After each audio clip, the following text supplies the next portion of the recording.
אחת. Shalom. Yeah, and we are beginning. So, good evening to all of you, distinguished guests. It's wonderful that you are here, Bazarad, entrepreneurs and investors, and people who truly make things happen here in Israel. So, welcome to the Tel Aviv Stock Exchange, and thank you for coming. There are evenings dedicated to handing out awards, and some others for declarations of intent. And tonight we mark a decade of the Atlas Prize, which is one great declaration. Look around you.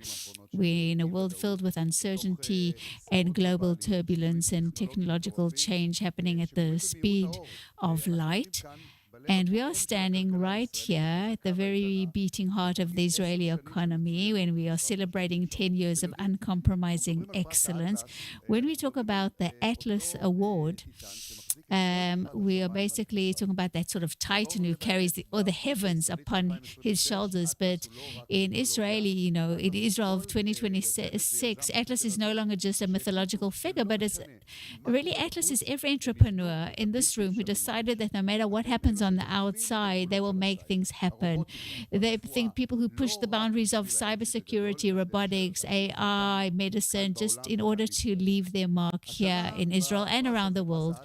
This year, more than 100 companies were evaluated, and our judging committee didn't give it discounts to anybody, because out of all those candidates, only 16 remained, the elite unit of the Israeli high tech of 2026, and they competed across 4 categories, and they've proven that the Israeli mind is the most resilient and creative and powerful resource that the world has to offer. So what are we going to do tonight? We will announce the grand winner of the Atlas Award. We'll host the Atlas panel. Again, companies like MoveIt, Augury, Extend, and UVI. These are companies that have already won this award, and they are global giants that transform the way we live.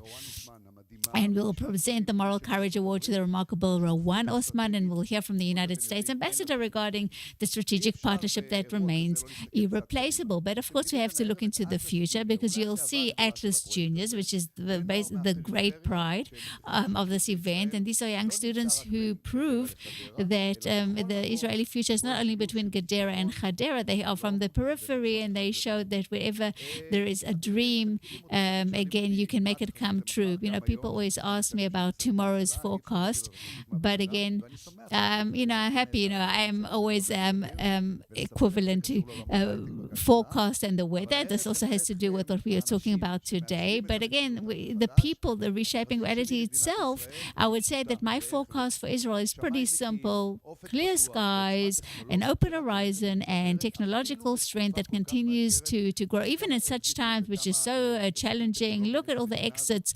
Look at all, again, the achievements that we've had despite the challenging time. So why don't we begin the celebration? And to officially open this 10th anniversary event, I'm honored to invite to the stage the man who brought, again, this vision come true, who is Boaz Arad, director of the Ayn Rand Center and co-founder of the Atlas Prize.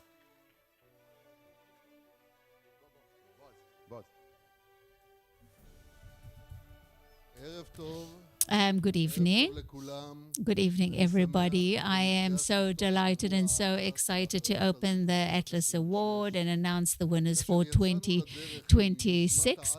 And when we set out with the Atlas initiative, it seemed to many like an impossible idea. The late artist Richard Mintz came up with this idea, and he, again,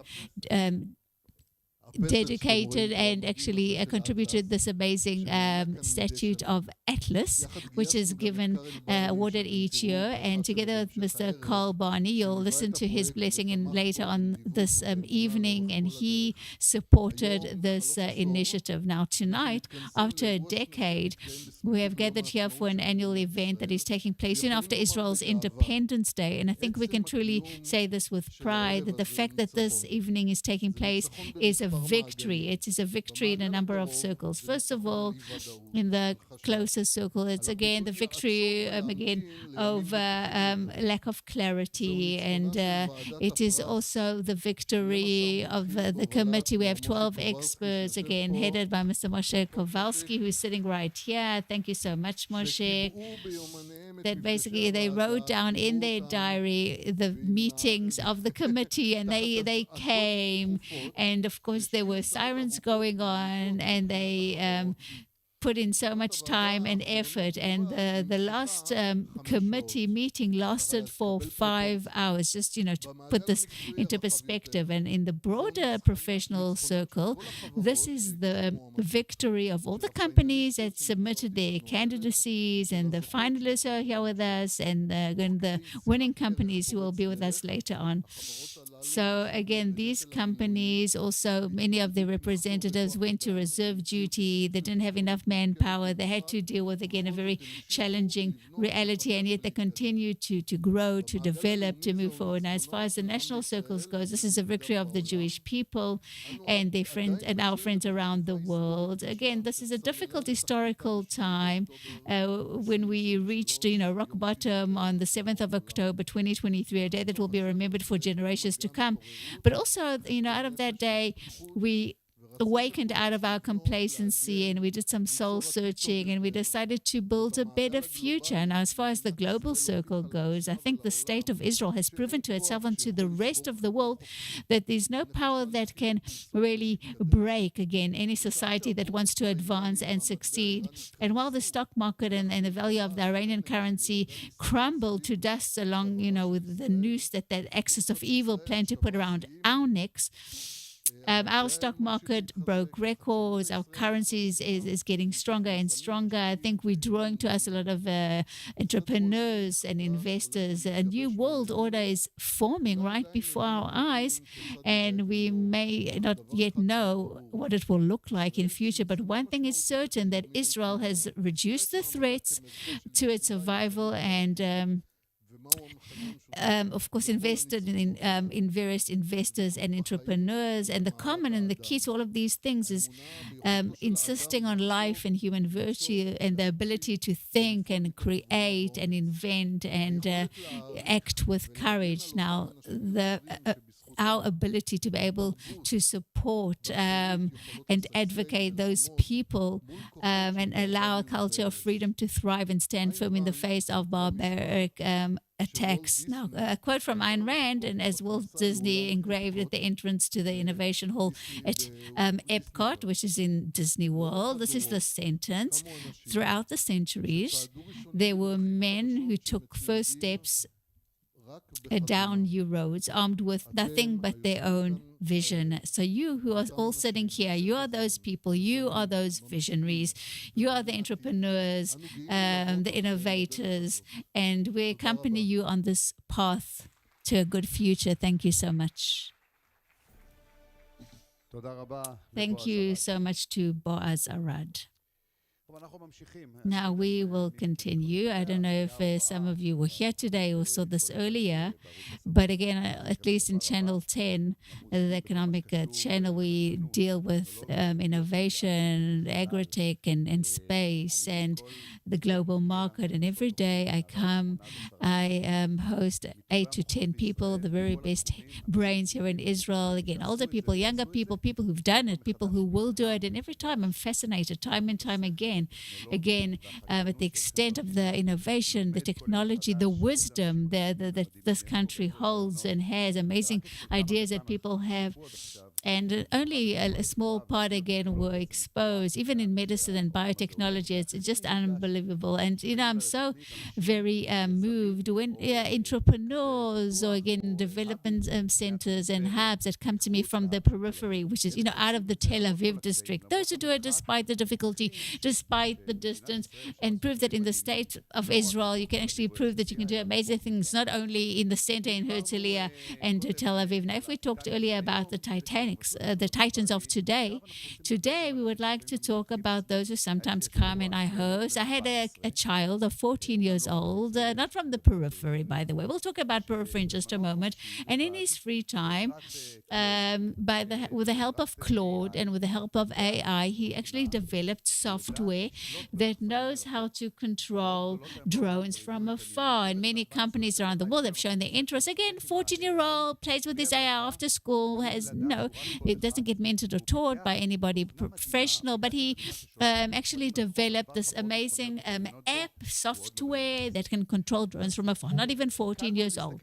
So again, it's easy to look again at Israeli high tech and only look at Tel Aviv in the center of Israel, but the real value, even when I made this sort of this enterprise called the Atlas Award, is again our ability to reach every single corner, because Atlas Junior is not just an educational initiative, but it's all about creativity. Think about young people from the periphery. They don't only learn how to be an entrepreneur, they go into the most advanced companies around the world as they are studying. Sorry, in Israel, not around the world. Then they work alongside the engineers. They work with R&D teams. They breathe that air of innovation from number one. This is an amazing, again, growth engine to our country. So tonight we celebrate this unique partnership where the experience of the veteran entrepreneurs meets the hunger, the curiosity, the boldness of the younger generation. And these young people, again, are so hungry. They're so thirsty for knowledge. Amazing what their capabilities are. And again, the sky is not even the limit. So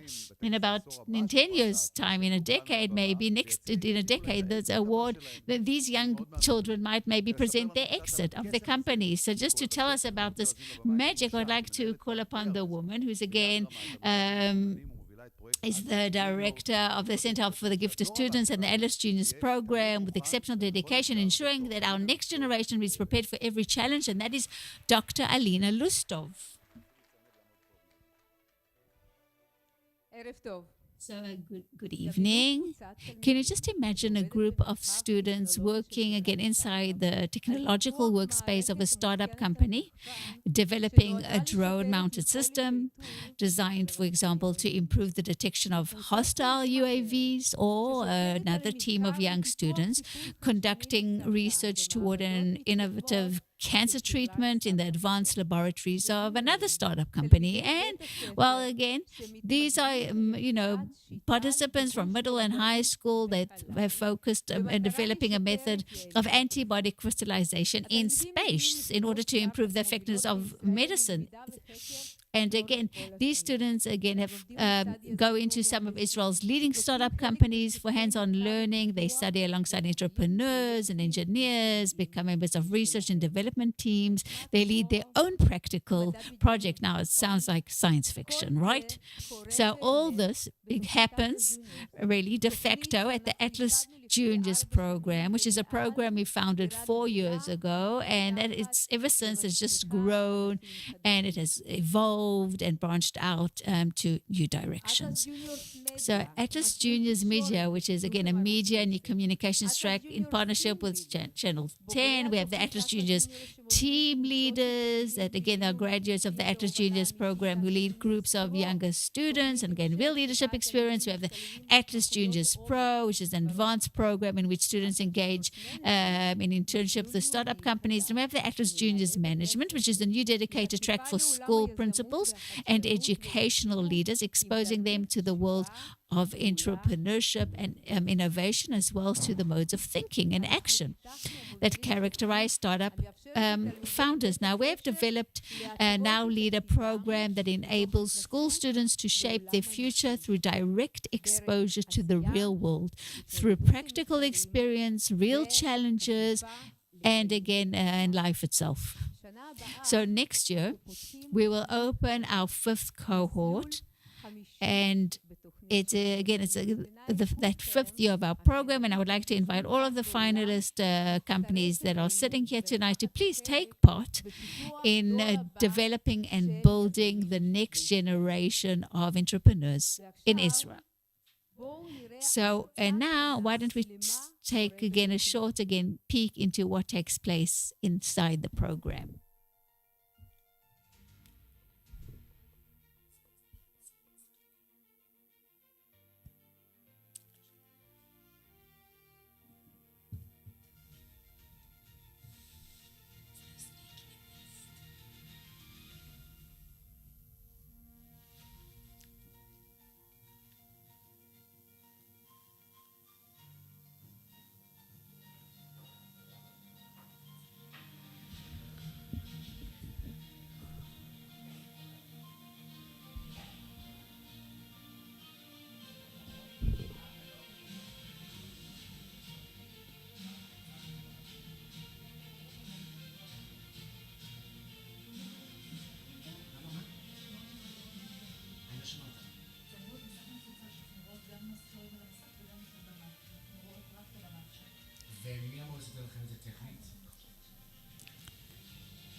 So that's who we are, and of course, who can describe the experience of the program better than the students themselves.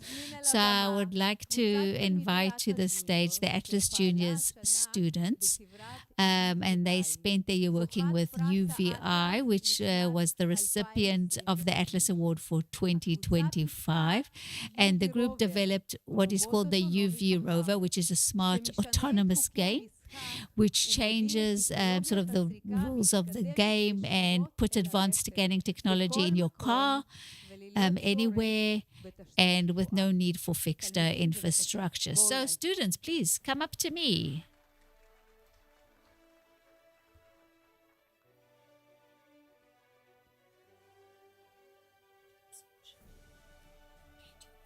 It's okay. Hello everyone, my name is Anna. שלום לכולם, אני אנה, זאת אליאנה, זה נאור, ואנחנו הקבוצה של הג'וניורס. אנחנו רוצים באמת להציג את הפרויקט של מרחיב את הבטיחות של מכוניות. אנחנו חברנו עם UVI, לקחנו משהו שכבר היה קיים והפכנו אותו למשהו שהוא בלתי ניתן לעצירה. ידעתם שכ-12% מכל תאונות הדרכים למעשה נגרמות מכשל מכני שהיה אפשר למנוע אותם. הרבה מאוד מהכשלים לא מזוהים בזמן. בדרך כלל שהולכים לבדיקות הם מוצאים כ-24% מהכשלים האלה, אבל המערכת UVI יכולה לזהות יותר מ-70%. היא משתמשת ב-UI כדי לנסות לראות שהזרימה תקינה. כלומר, למעשה, המערכת מחזירה את האמון של הבעלים ברכב שלו. אפילו הטכנולוגיה הכי טובה, יש לה את המוגבלות שלה, כדי להשתמש במערכת הזאת צריך... run electricity and provide roofing. What happens if you're a small dealership with no space? What happens in a crowded parking lot where you can't drive every single car through a central scanner? These clients really want UVI's technology, but they simply can't afford the setup and the heavy infrastructure. This is where we, Atlas Juniors, step in. We decided to change the equation. Meet the UV Rover, a smart, small, autonomous robotic vehicle. It requires absolutely zero infrastructure and concrete installation. It's pure plug and play. You drop it in the lot and it starts working. We took all the scanning capabilities of UVI and packed them into a mobile robot. But instead of just telling you how it works, let us show you. Look at the demo. First, the rover receives the target license plate. Now, it autonomously navigates the lot. Watch how the AI adjusts the wheels in real time to lock onto the target. It detects the car and stops at the exact safe distance to avoid a collision. In the future, it will circulate the car, capturing every single angle, and upload the data straight to the VI cloud. Zero human intervention. To create this prototype, we worked together with UVI as a real R&D team. Each of us had a role based on our skills, from research to the physical build of the chassis and motors, all the way to design and coding. This robot isn't just a remote-controlled car, it's a thinking vehicle. We use Python and computer vision technologies to teach it to read license plates. We programmed the navigation algorithm that changes the steering angle in real time to lock onto the target, and we created a smart braking system to prevent the robot from crashing into the cars. And we didn't stop at the software. We fully designed and 3D printed the robot outer shell, giving it a sleek, professional look that also protects the hardware inside. From a business perspective, the UV Rover opens up a massive new market for UVI, a blue ocean. Think about car auctions in the US, like Manheim, which have tens of thousands of cars parked tightly together. You can't drive every car to a scanning center. The Rover will simply drive between them. Think about small dealerships or local rental companies. Now, everyone can get this service. But why would any company want this? For three main reasons. Number one, massive savings on manpower. You don't need to hire drivers to move cars to the scanner. The robot works completely on its own, even at night. Number 2, reliability. Number 2, reliability. The client gets the exact same legendary scanning quality of UVI. Number 3, total flexibility. Need to scan cars at a different lot tomorrow? Just pack up the robot and move it there. Zero infrastructure costs. We are Atlas Juniors. We took an amazing technology, broke down the concrete walls, and made it mobile, accessible, and smarter. The future of vehicle inspection is no longer standing still. It's on the move. We changed the rules. Now, the car doesn't go to the scanner. The scanner comes to the car. Thank you.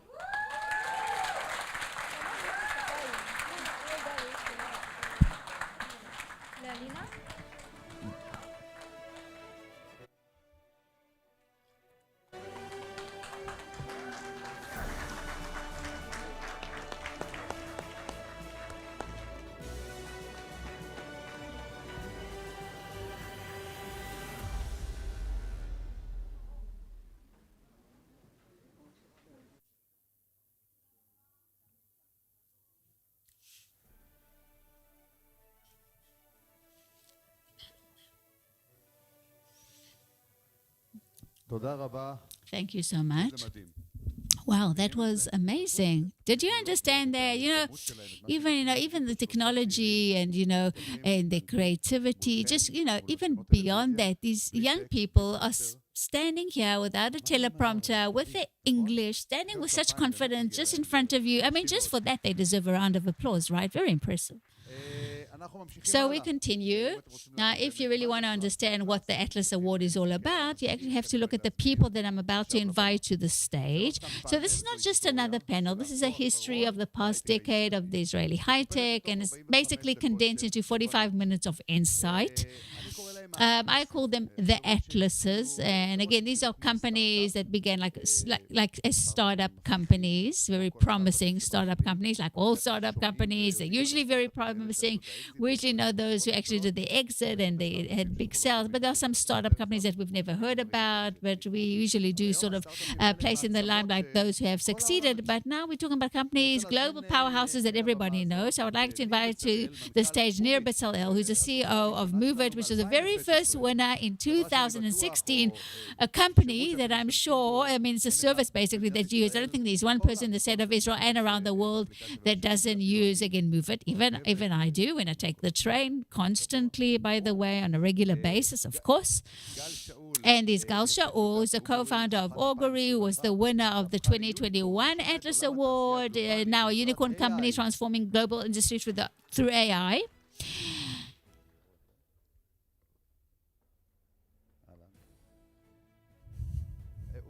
Where is he? עכשיו אני צריך לעשות גם סדרן כיסאות. פה, בסדר. פה, כן. זה הכיסא של המנחה. Okay, now this is my chair. This is the moderator's chair. Okay, we have Matthew Shapiro, who is a co-founder of Extend, the winner of the 2024 Atlas Prize, bringing the forefront of robotics and defense technology to some of the world's most complex operational arenas. And we have Ohad Hever, who is the co-founder and CEO at UVI, winner of the 2025 Atlas Award, which revolutionizes the global automotive industry. And to moderate this fascinating discussion, I'm proud to invite to the stage a man I think you're all familiar with, one of the most prominent voices of Israeli public diplomacy around the world. I think we all got to get to know him during this war, and also today he leads the battle on the international public opinion front. Ilan Levy, the stage is yours. Hello and good evening, one and all. Wow, such inspiration from these young teenagers. Unbelievable. So it's a great privilege to be hosting and moderating this panel of executives who are really representing not just successful companies, but those who have been identified at an early stage as ones who provide value and will continue to show that in the long run. And what's special about this panel is not only the people sitting in here, but the line, the timeline that they represent from 2016 to 2025, really just last year, across different industries, technologies, and market conditions that have changed from end to end. So let's begin with a short, quick round, and we're going to dive into deeper questions later. So over the last 2 years, how have those 2 years have impacted your company and what trajectory? It can be a product, it can be timing, it can be anything. But what was the one crucial decision at the beginning of the road? Technology works, you can be heard well. But please put the mic next to your mouth. Okay, so if I go back 12 years to when Move It was founded, and to remind you all of where we are. So if I go back to Move It, to the beginning of it, or needing a public transportation app, the people who needed to navigate from one place to another 12 years ago would come across great difficulty digitally. If you wanted to go from Rehovot to Tel Aviv by bus, you'd go downstairs, you'd look for the bus station, you'd have no idea if you found the right bus station, if the right line and the right route.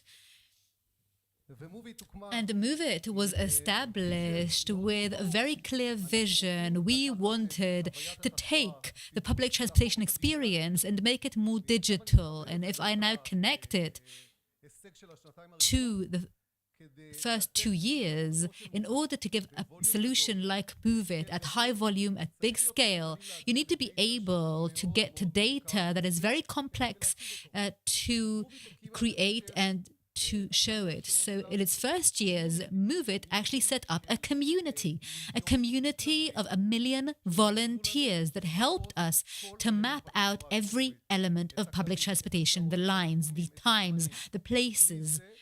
Without that, we would not have been able to create this huge volume and this huge scale. So if you're asking what the big decision was at the beginning, it was to set up that community and to generate very unique data. Gal, what was the special, crucial decision at the beginning of your road? Well, hi, thank you. So my company was set up. Maybe I'll take 2 decisions. Augury sells to enterprises. It deals with software and actually listens to noises and discovers and identifies malfunctions in the industry. And that was not a very popular decision at the time, 2011, 2012. When we started out, everyone was on social, mobile, and geolocation. So Move It was like the end of that trend. Everyone was making mobile apps. And we said, we're not only going to enterprise, we are going to go with hardware to the factories. And that was the biggest thing we got, was the people's eyebrows shooting up. They were saying, "You're weird, go away." But we started with a handheld product for factories that was kind of like a stethoscope that was connected to phones. We would walk around with it. And when we went to from a heating ventilation system to having something permanent on the machine, suddenly our whole market feed was wrong, and we had to pivot to beyond the yellow line in the factory to really go into the production lines. And it was both very scary, but also it was like killing the revenue, going right back to the beginning again. Not really just starting anew, but really taking the rational decision, the unpopular decision, and to work from that. So it worked quite well for us. Matteo, what was the crucial decision for you right at the very beginning? Well, actually, the first 2 years connect symmetrically to these last 2 years. When we started out, the idea of Extend was how to actually take every person into a remote reality, into a robot, in such a way that you don't know that it's a drone or another robot. They just kind of leap into a different remote reality. We dreamed of architects who can supervise the building of buildings in other countries and tourism. And in 2012, the kite terror from the Gaza Strip made the 4 guys who were sitting in the office focus more on the fact that the IDF doesn't have a solution for that. And the concept that any person can now be brought into a flying machine, so to speak. We took all the soldiers on the ground, on the line, into drones, and most of the balloons and kites, the terror ones that were used to bomb the border helped that. And in recent years, in the last couple of years, we just see how this need is so urgent. So in terms of the product market feed, if there ever was one, this is it. So it all kind of fell into place for us. Ohad? I think that our journey began in 2016 in the world of defense from a very personal experience we had. And as we were going along, we saw that we could provide a much broader solution for a market that is, first of all, bigger, that its sales cycle is shorter. And it's a market that is hungry for technology that doesn't exist yet. So after 2 years of being in the defense market, we made a complete shift to the automotive world. We developed systems that support that. And that is what brought our company to where it is now. We created a kind of standard as to how you scan and test cars from the moment that the car was born, as so to speak, in the factory, and until it is sold as a second-hand car. And that was really the big shift, the big pivot that changed the way we went through from 2016 until now. So let's move from your first 2 years to the last 2 years that have been so challenging on the global level, but especially on the Israeli level. When you look back at the last 2 years, what were the main changes that and the decisions that you made as entrepreneurs to conform with a dynamic reality, and how can you compete on the international level and on the Israeli level? Well, I think we can divide the changes into two. First of all, we did domestically and what should have been done internationally. So on October 8th, we were all caught, I think it's an overlap in all companies, we were all caught in a situation that it was so extreme. We took our company and we split it into two. Part of the company went to reserve duty and disappeared on us. And the second half was in reserve duty on the home front, meaning covering for those people who are on actual reserve duty, to be able to volunteer in the community, to work in the Gaza envelope, in the communities on the Gaza border. And it was so important for us, for our DNA. That's where we wanted to position ourselves. So that was very challenging indeed, to work inwards. And when we look outwards, again, I take MoveIt as a company that for the last decade has been creating and forging partnerships with hundreds of partners. And when you forge close partnerships with other players, the management of this process becomes very complex. And our partners can also be split into two, divided into two. Most of them supported us, understood our situation, continued to work with us very closely. But some, we saw that we were going into this process where transactions and deals are being stopped and partnerships are stopping, and we took them one by one. We had to deal with it. We realized we had to manage it and contend with it, and it'll pass. And hopefully by the end of the war, we will have a long list of partners and customers that we'll have to do recovery with. But it's one of the things that we just have to realize, and that's where we're at. And that's what we did. So how did you steer this change? What was the change in trajectory for you to be able to contend with these challenges? So you changed some of your business. MoveIt has activity selling tickets in countries in Europe.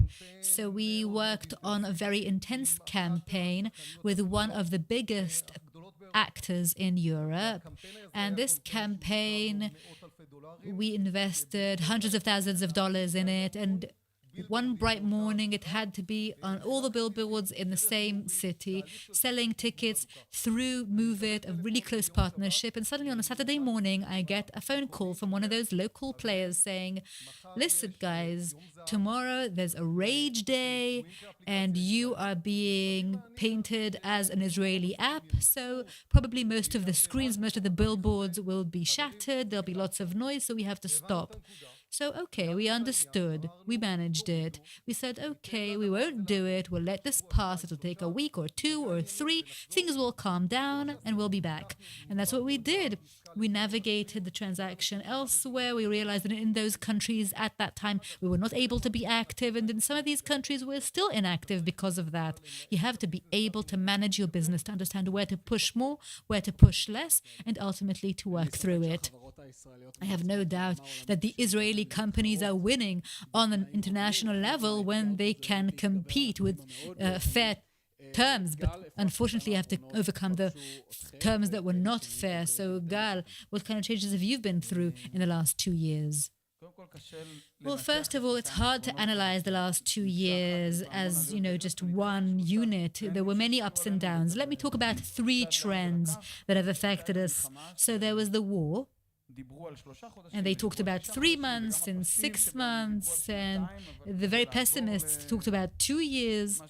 But what's happening now is not exactly anything that was in anyone's mind. There was this one side of things on the Israeli part of the company, and we've been a global company for many years, but in 2023, to realize that you're going into this event, and it's not the 6-day war or some sort of event that that the timeline of it.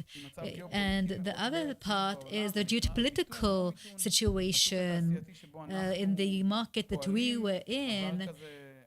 The market was kind of going through Trump and his tariffs, and all the CEOs around the world in the industrial companies gathered and said, in the next 6 months, we're not going to buy anything. We don't know what's happening. We didn't understand anything.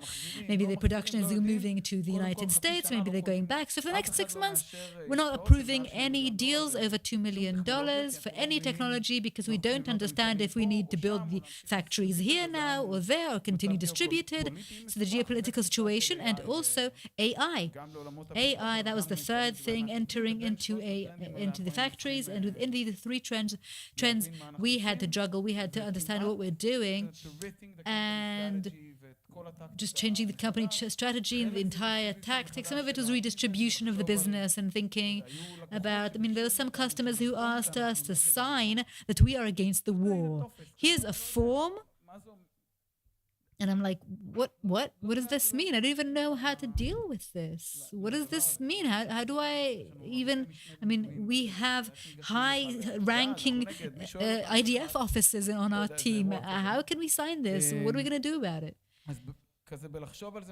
So we had to kind of rethink things and to shift to sustainable growth rather than the hypergrowth that we were in before. So it happened a little before, but it really has been happening the last 2 years. So we did this shift in business, and we grew in a more sustainable way so that the company will go to profitability quicker and will still continue to grow. We actually did some fundraising.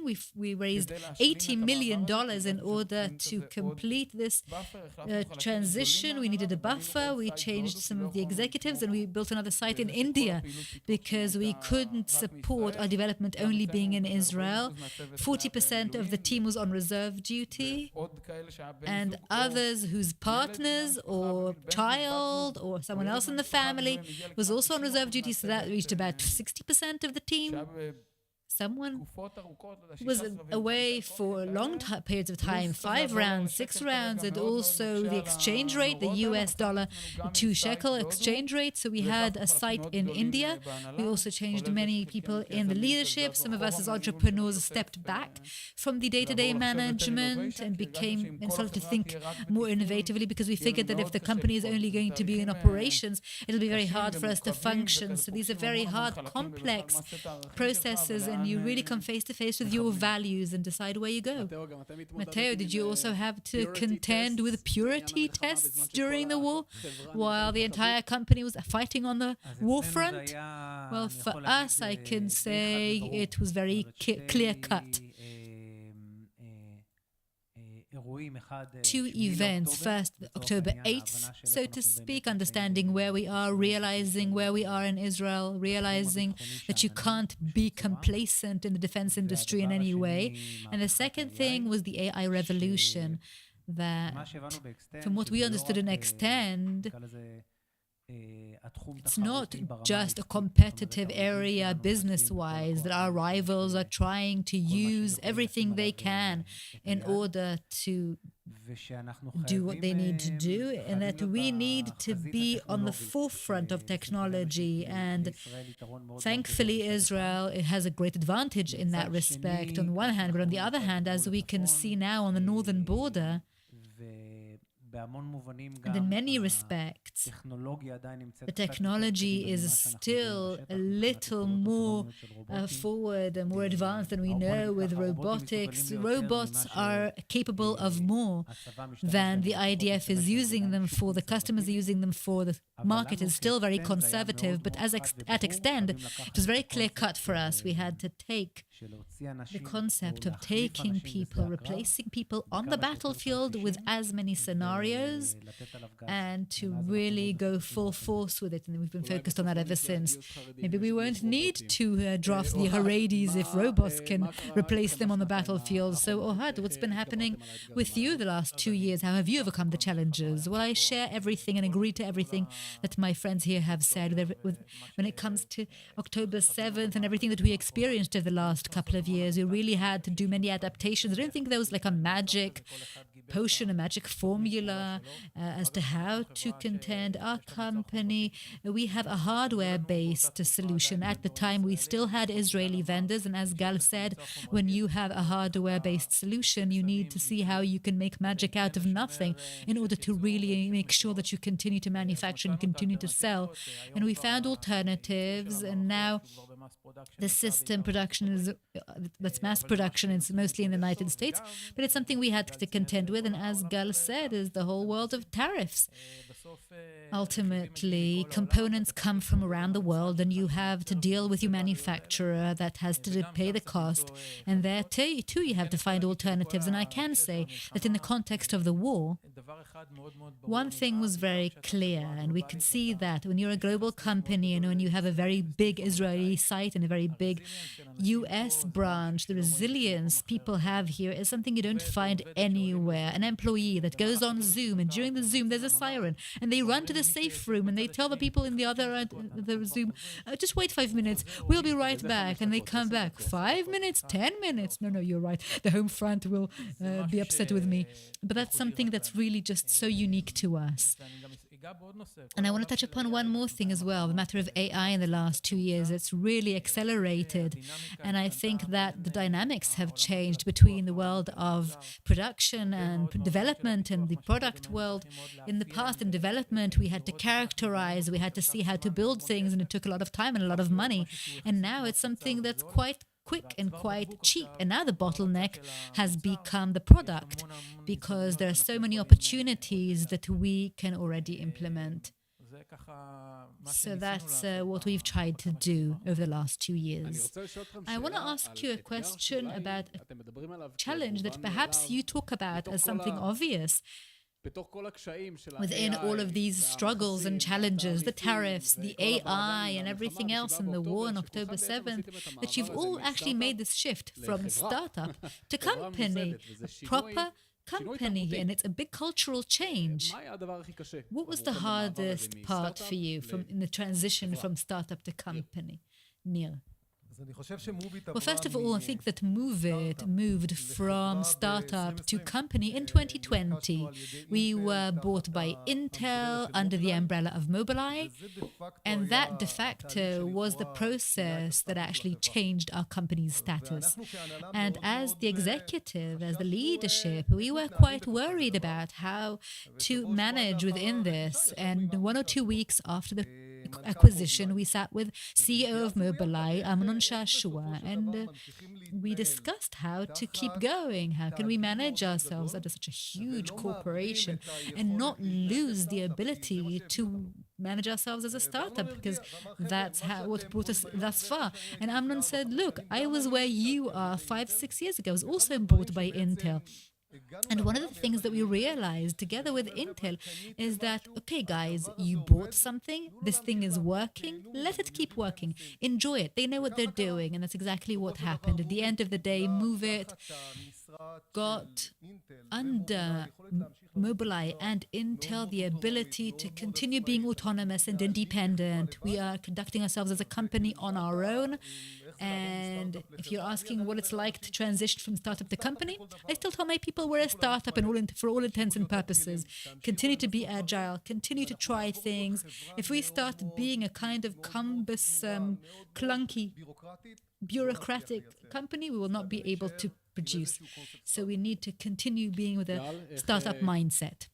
Gal, how did you save yourselves from the transition to something that is clunky and full of red tape? Not sure we did save ourselves, actually. I think that we did want to grow and want to put on a suit, and we even have someone who can make a tie knot. I don't know how to do a tie, but it's important to be able to do that.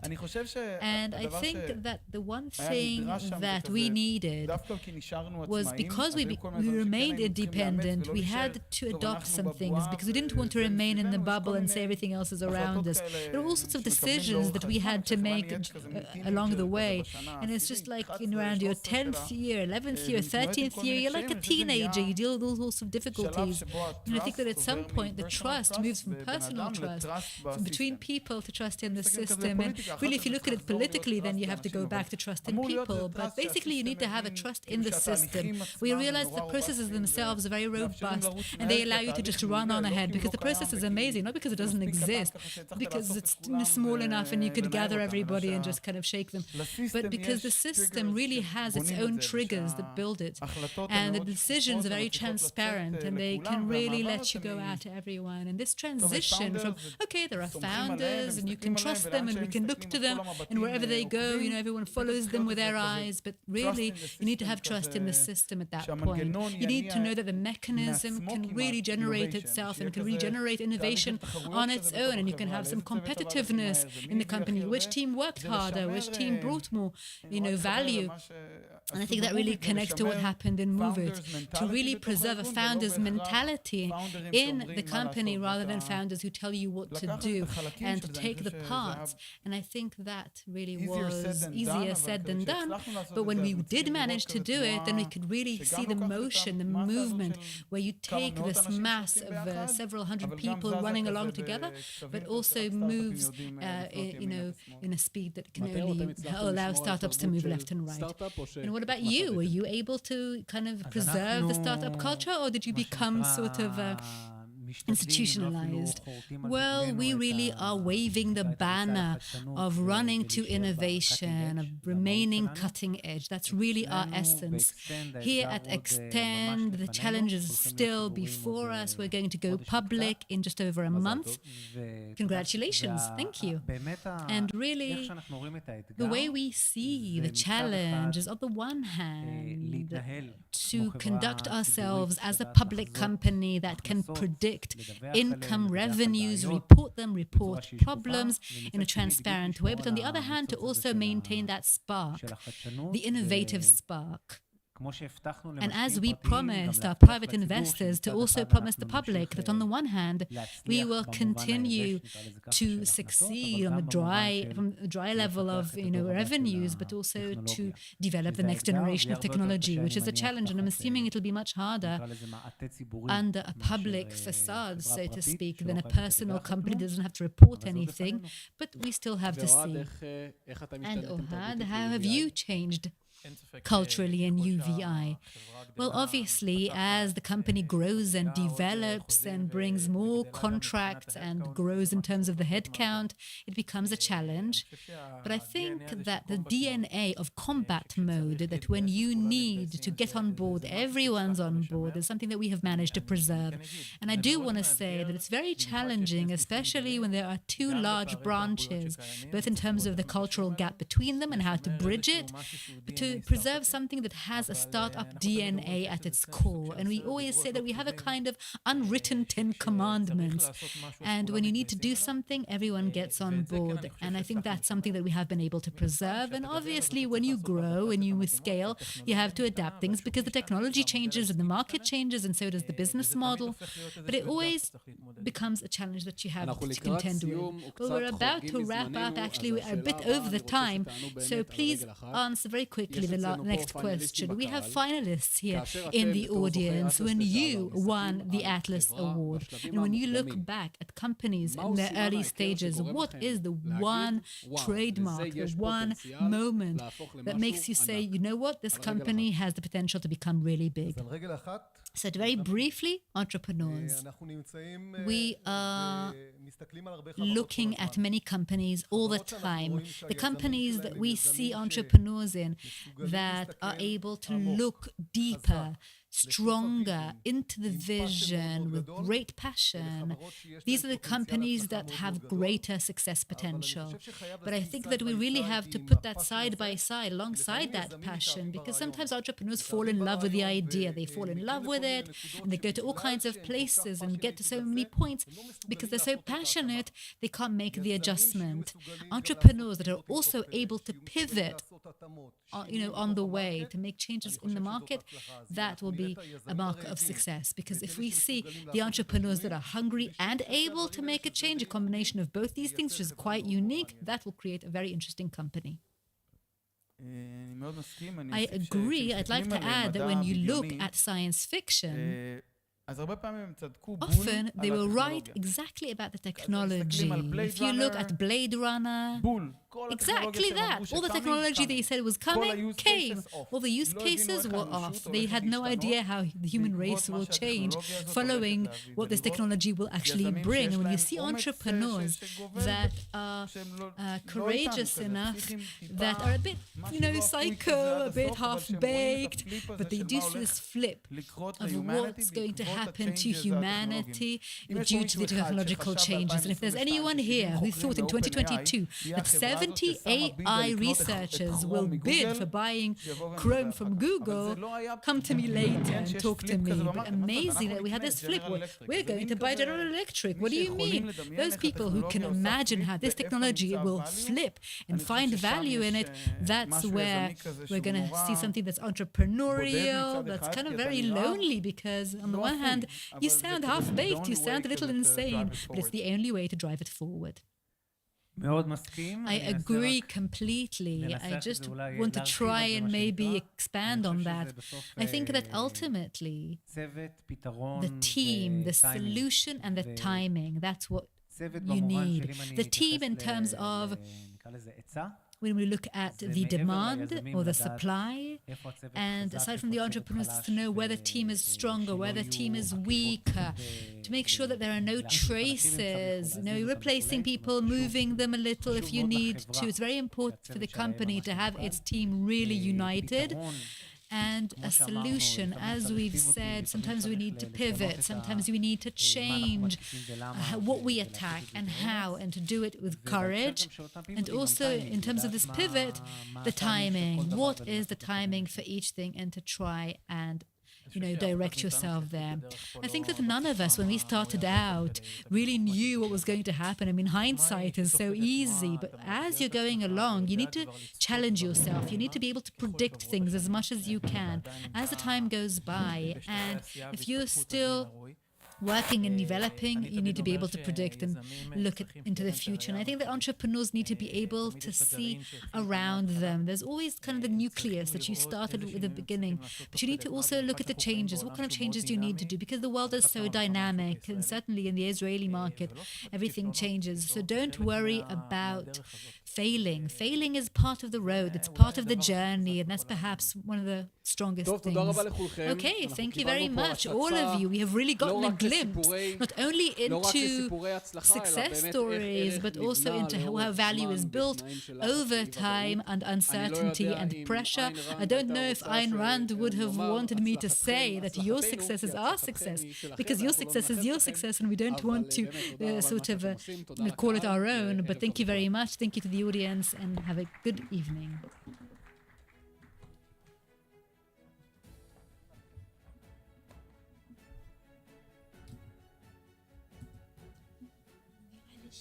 שאין עוד מכשירים בתיק. נראה לי, תסתכלו בשקט, שניים.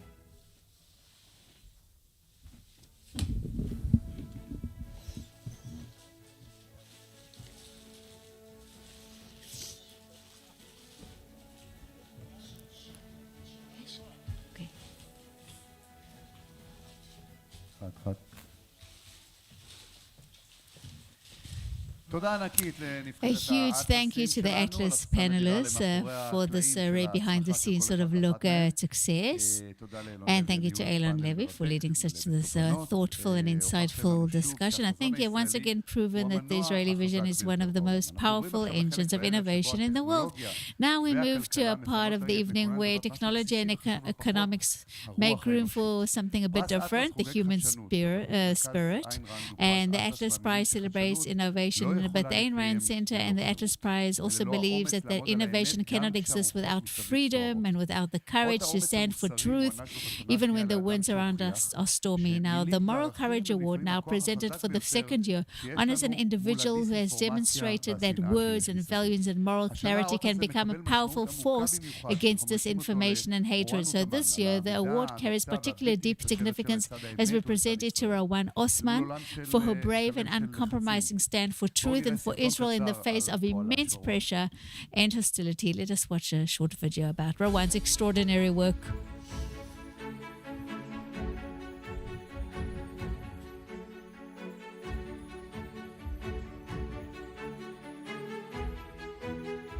Fight. Freed from what? And from whom? From the Jews. Why are the Jews there? Because Jewish history, presence, language, and religion originate there. Because Jews never disappeared from the land. Because refugees returned to their indigenous homeland after centuries of exile and persecution. That is not colonialism, that is return.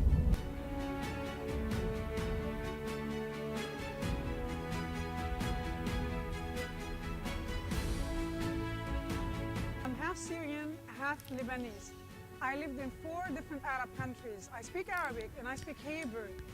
And trust me, Israel is not the problem. Israel is the source of pride for many Syrians, Lebanese, Iraqi, Yemenites, and Iranians who are grateful for what Israel is doing today. Thank God for Israel and Israel Chai. לא. לכן אני לא יכולה לשמוע ממש טוב. I asked Qatar, why didn't you arrest the Hamas chiefs in Doha and demand release of the hostages? Why did you finance terror? And I asked Iran, why do you send billions to Hamas and Hezbollah instead of liberating your own people who are suffering oppression and poverty? Egypt, you charged thousands of dollars to escape the war.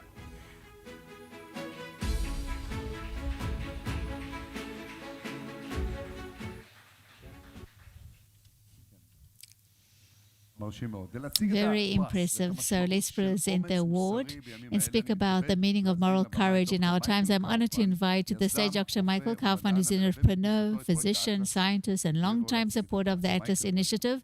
Michael, please come up to the stage.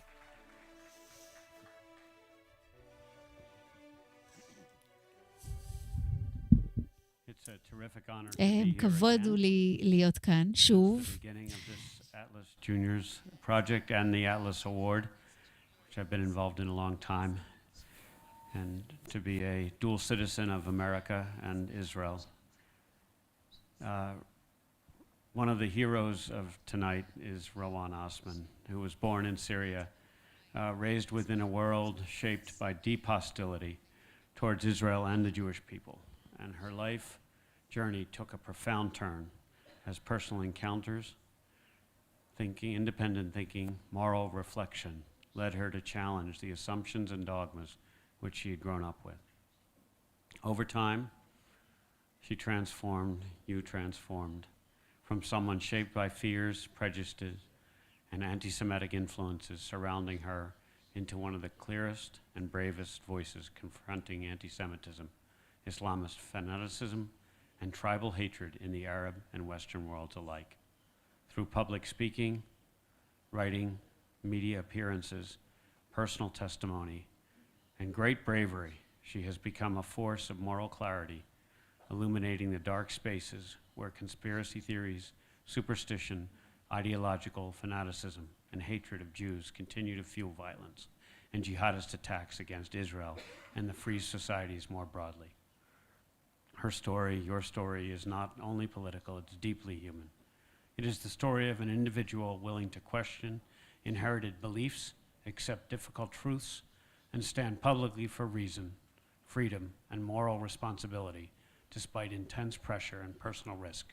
For this, you have been chosen as the recipient of the 2026 Moral Courage Award. And I'd like to invite Boaz Arad and Ambassador Mike Huckabee up to join us on stage.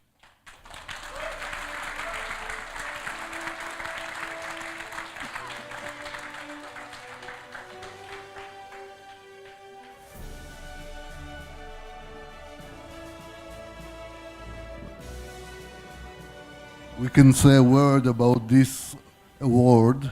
This is man shaping his own destiny, sculpture by Bobby Carlyle, that actually represent what we honoring today. Rawan, please come.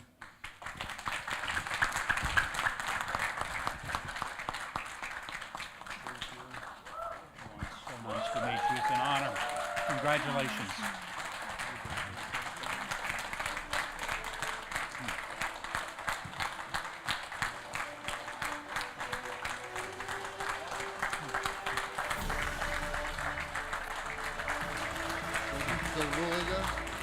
He wants me to take the staff. Of course, you gotta have that. I hope it's not. It's a too- bit heavy, not too much.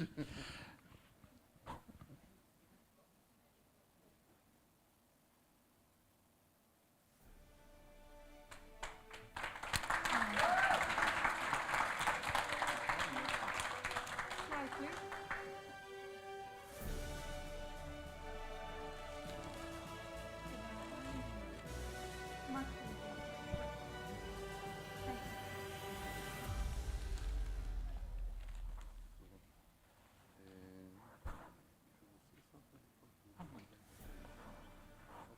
So we'll let Rawan now have the stage and the mic.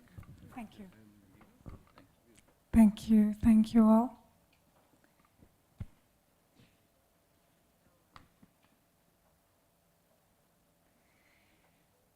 Thank you all for being here. Thank you, Boaz. I'll come back to you in a second. Thank you, Your Excellency, for taking the time. Thank you all. I truly, honestly do not understand why Israelis always thank me. Even at the hotel where I'm staying, I found a huge plate of fruits and a lot of wine with a note thanking me. I rented an apartment in Jerusalem in August. People asked me why. Because every second Israeli give me their signed book. I have so many books, I had to rent an apartment, and now I add statues.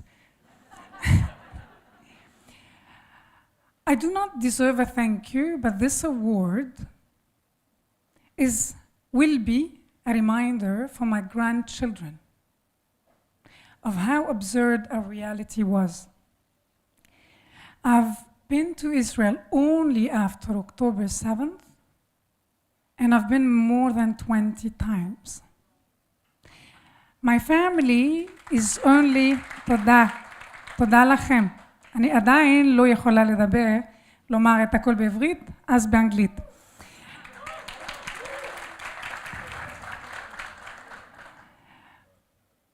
My family is my son, Adam, who's at university now. The first time I came to Israel, he asked me, why are you doing this to me? You're my only family. We have a big family, but they punish me for what I do for standing with Israel by not speaking to him. And I told him, I do this for you. For you. I will not live in a world where anyone can commit October 7 and get away with it. I've been living in Europe for 15 years. I will not live in a Europe where someone will dictate to my granddaughters how to dress and what to say. For you. And now he understands. And he is a bigger Zionist than I am.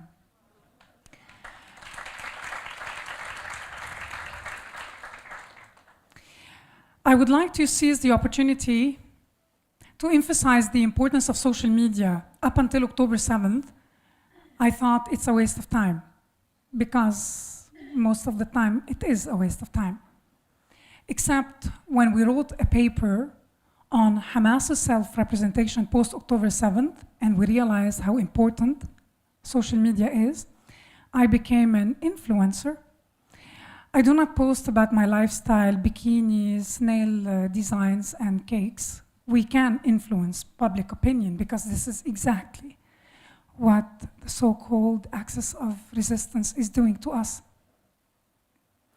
Social media is so important. I'm here before you because thanks to social media. This is how I know Boaz Arad. I'm sorry to give away your age, but we're both on Facebook still.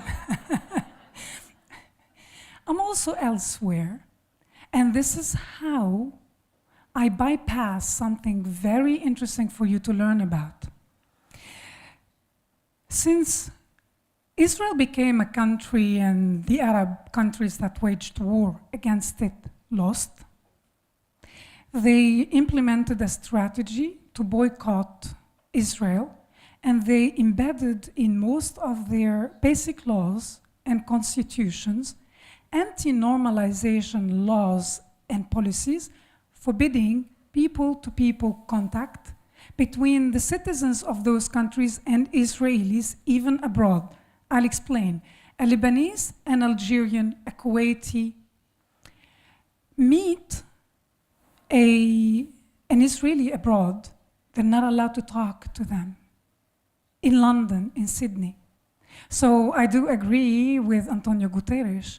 October 7th did not happen in a vacuum, but it didn't start in 1948. This systematic dehumanization to the Jews led to October 7th. So social media is very important, and it allowed us to reach out to the other side. This past Saturday, we had a space on X, an online event, where it started with 1,200 Lebanese and Israelis. The initiative was Lebanese, where we talked to each other. People had hard conversations because they're hurting, be it in Lebanon or in Israel. They're not, the military intelligence in Lebanon cannot arrest everybody for speaking to Israelis. People cried. It's a start. We have a long way to go. But we are counting, and we've been talking about this for a decade. We need the USA to help abolish the anti-normalization laws and policies so that people can start the dialogue, and we are heading there, although everything seems to be doom and gloom, but it is not.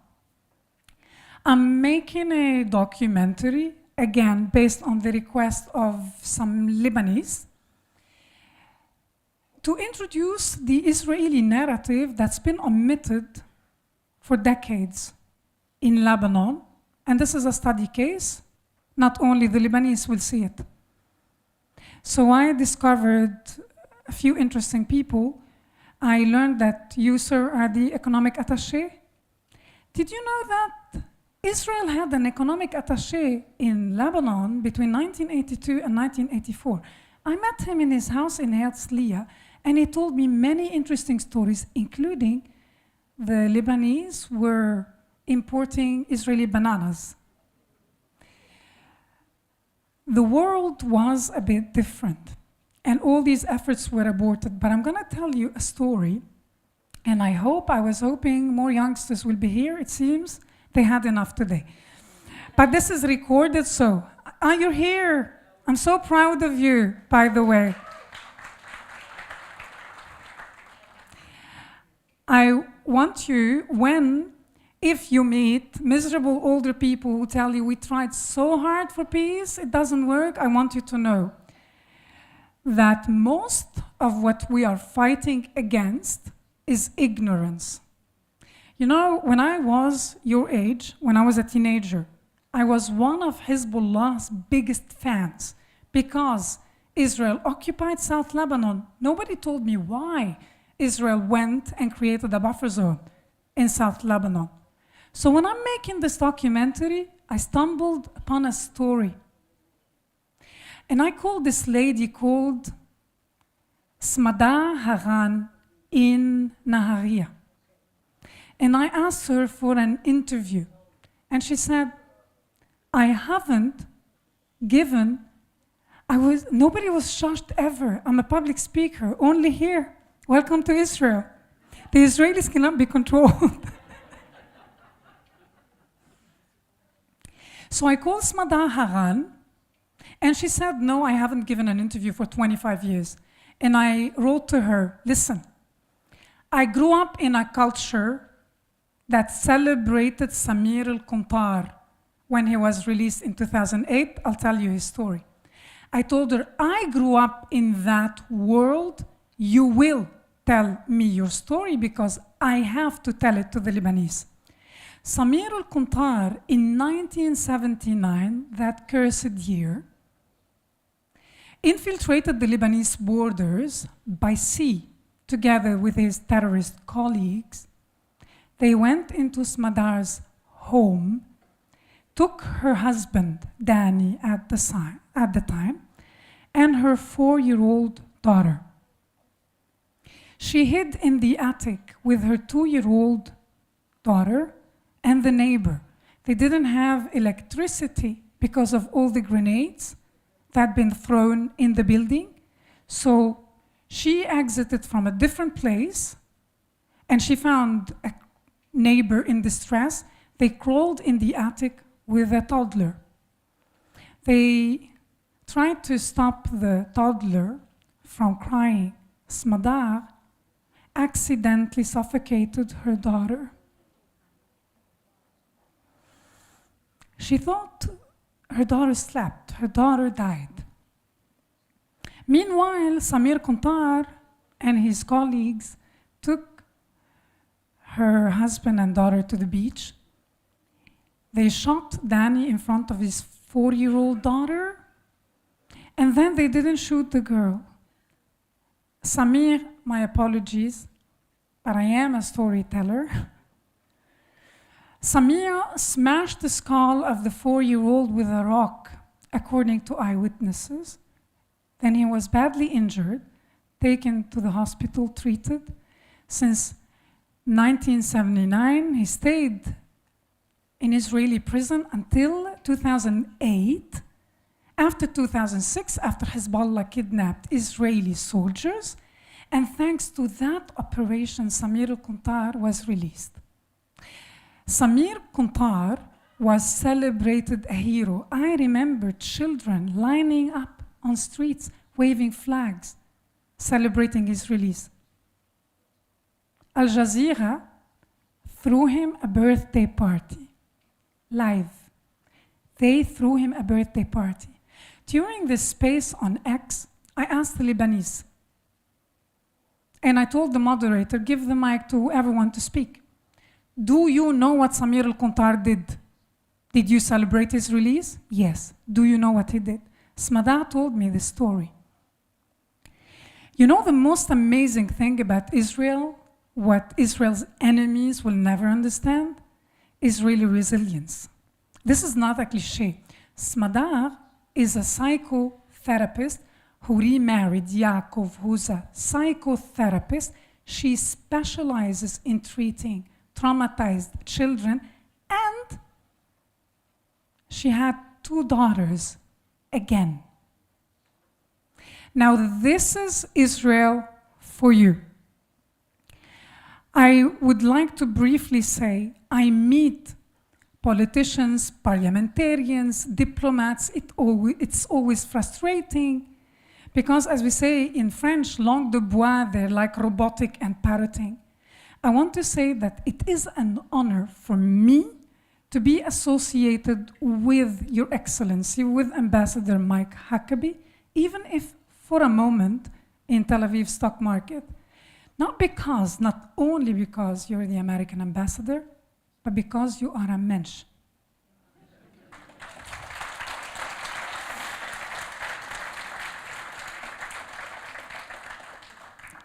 thank God for you and thank God for all you do. Now, to end, normally I'm allowed to speak for 40 minutes, but not here. I just want to tell you that I have faith, that I believe in Israel, that I have thousands of friends in this country, not only Jews.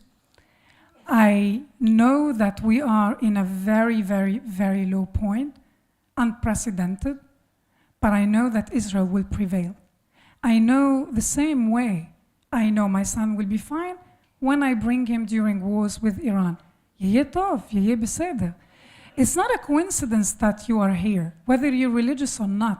It's insane that you've survived all this. I know it's gonna be fine because I believe in Israel. I'm proud of you. I love you.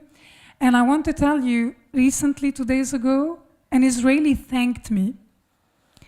I was on the phone about to take the train, and he said, I'm sorry to disturb, but I have to go, and I'm not gonna go without saying thank you for all you do. And I told him, you can't believe it. I'm on the phone with a Lebanese Christian called Paul, who lives in Saudi Arabia. He prayed for the Rebbe, for something, and it happened, so he wanted to reciprocate. So he made a website, all in Arabic, about the teachings of the Rebbe. And I told him, Paul just heard you, and he said, it's amazing. It's amazing. This is the Israel that I'd like the world to know. I'm proud of you. I love you. Yeh tov. Am Yisrael Chai. Thank you.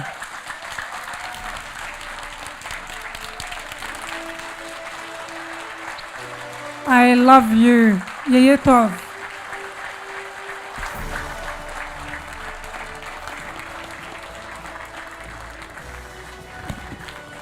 Thank you.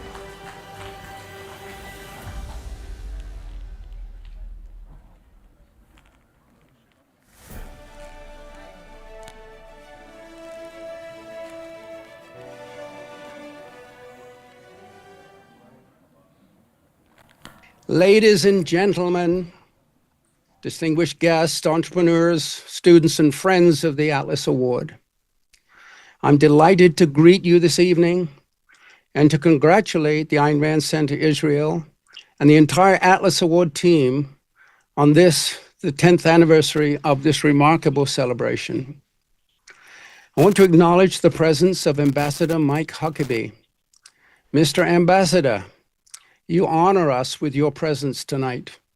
Thank you for your support and for supporting the values that make Israel such an extraordinary country. The Atlas Award has special meaning for us because Atlas is not just only a literary symbol, but he also represents the individual who thinks, builds, and carries civilization forward. That is what we honor this evening. We recognize entrepreneurs, builders, and value creators, the men and women who see a problem and do not merely complain about it, they solve it. They identify opportunities and pursue them. Tonight, we rightly honor those entrepreneurs as heroes. As heroes. Israel is a land built on heroes, defended by heroes, fought for by heroes, and you know who they are. They imagine what does not yet exist, then summon the courage, discipline, and the persistence to bring those ideas into reality. That is why this is not merely a business award. It is a celebration of human achievement. And there's no better place than such a celebration than in Israel. Why? Israel is a nation of energy, intelligence, courage, and creative ambition. And that's why it's earned the title Startup Nation, but it's more than that. Israel is a heroic nation. Now that's a big word, heroic nation, but I think that fits. It fits the resilience, the inventiveness, the aliveness, the alive purpose, and unwillingness to surrender to a future of fear. I believe Israel has one of the most remarkable futures of any nation in the world, not because of its natural resources, but because of the minds and the character of its people. The entrepreneurs recognized tonight are part of that future.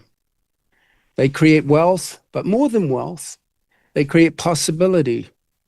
Entrepreneurs take risks. They endure uncertainty, setbacks, pressure, and sleepless nights. They accept responsibility. Even when success is removed, is not guaranteed, they still keep going. That is the moral meaning of entrepreneurship. It is the independent judgment in action. It's intelligence made productive. It is courage applied to life.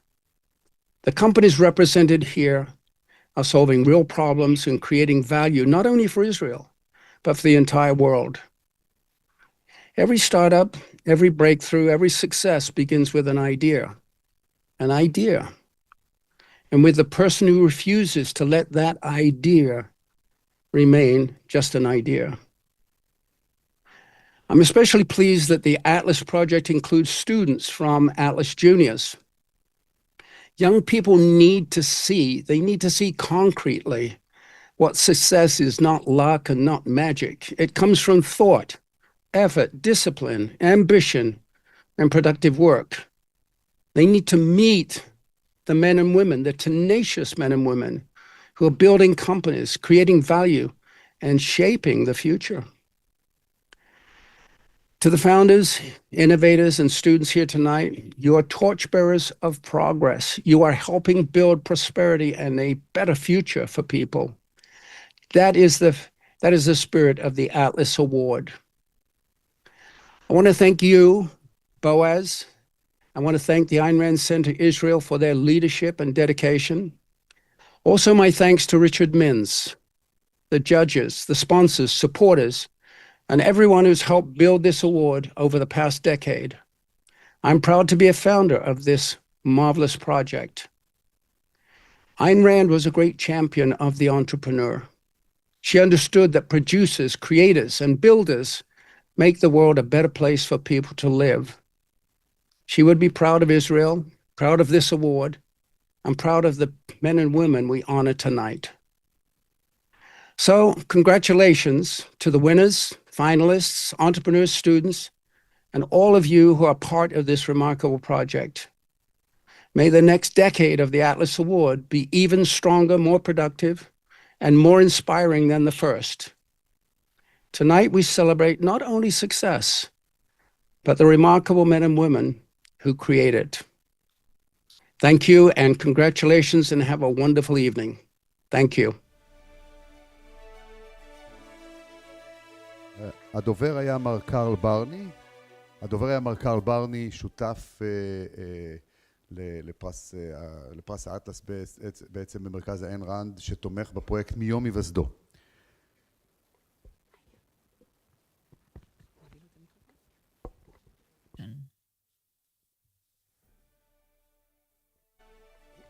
Ladies and gentlemen, it is again my great honor to introduce tonight's guest of honor and keynote speaker, the United States Ambassador to Israel, Ambassador Mike Huckabee.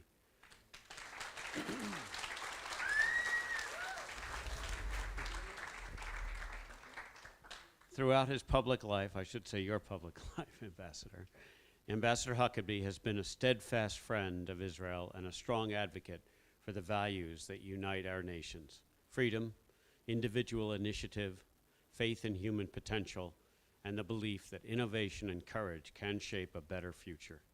Tonight's audience includes founders, entrepreneurs, scientists, investors, innovators, and young students just learning, people building technologies and companies that are transforming industries and improving lives around the world.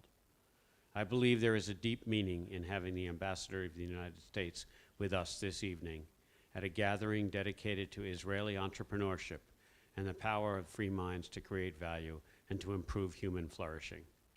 At the time when the partnership between Israel and the United States is more important than ever, we are honored by your presence here tonight. Please join me in welcoming the United States Ambassador to Israel, Ambassador Mike Huckabee.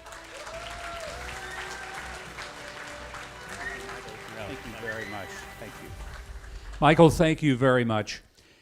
First of all, I want to just express to you that I've heard a lot of wonderful speeches in my lifetime. I don't know when I've ever heard anything as powerful as Rowan. Thank you.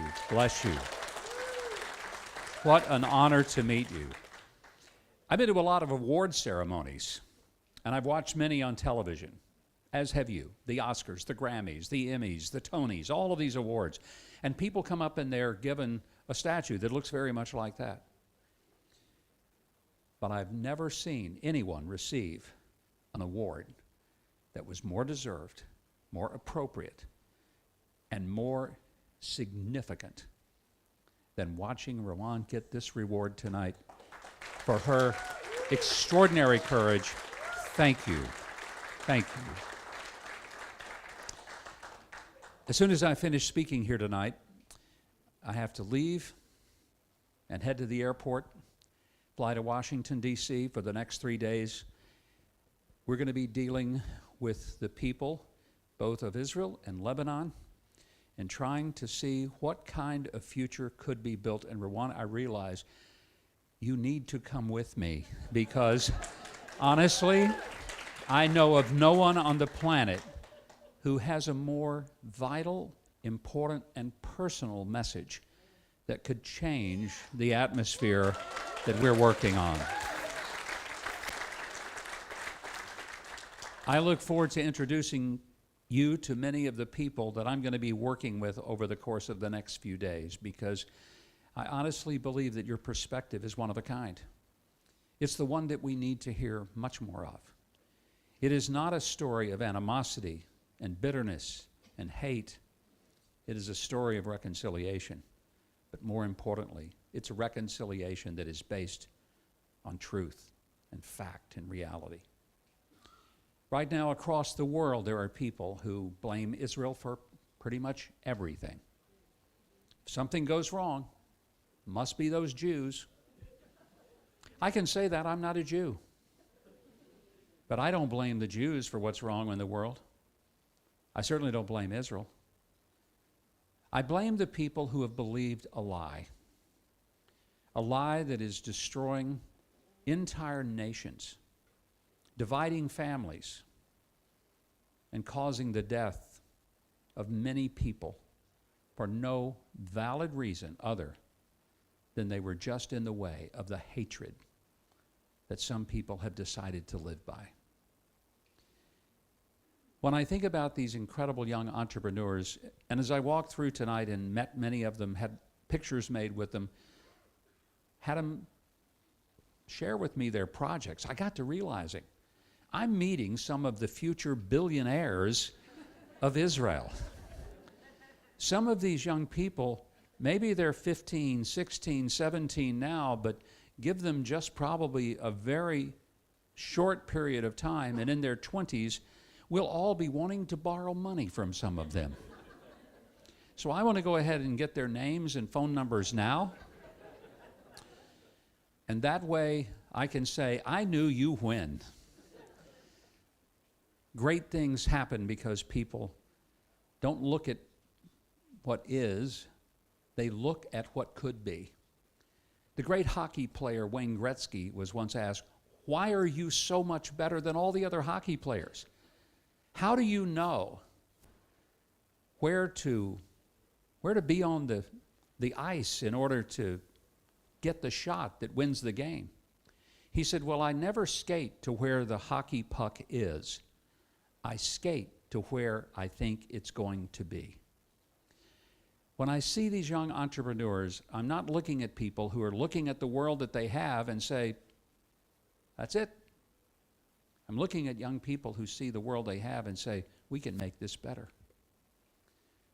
The world we live in is better because people didn't quit.